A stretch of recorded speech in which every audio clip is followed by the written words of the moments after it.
As a design engineer, what we desire is to control the system that we have designed, to have a stable output, to have disturbance rejection, good disturbance rejection, so that the output should not vary when the system is introduced to noise, and also the output should quickly change when the input changes.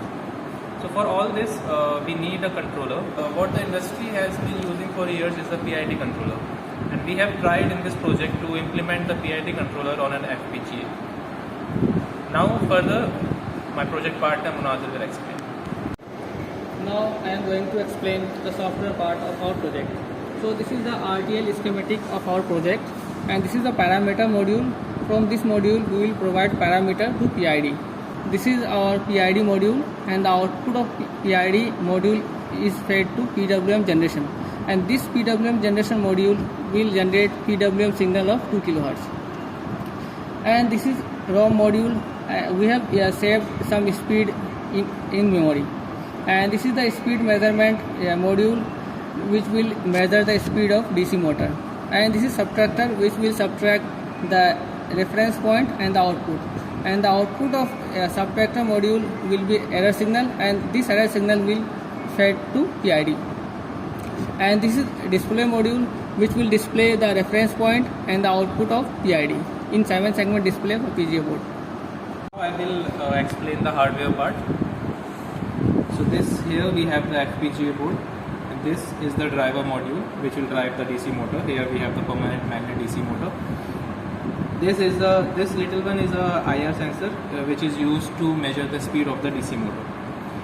So how this functions is that firstly the speed is measured using this IR sensor, and then the speed is fed to the FPGA using this IO port.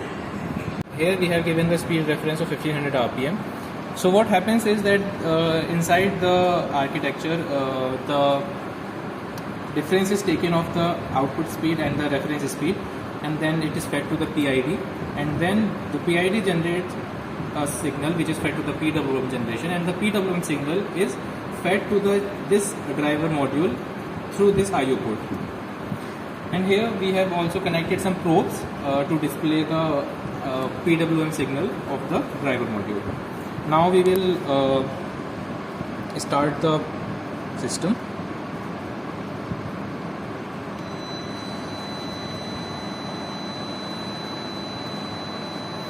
So here, as we can see, that we have given a speed reference of 1500 RPM, and the actual response is somewhat varying due to some irregularities in the sensor, but it is around 1500 RPM, as we can see.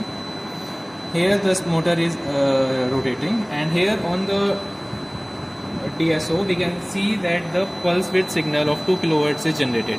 Now if I load the DC motor, like here, if I load the DC motor, the pulse width varies and the speed is maintained at around 1500, as we can see here.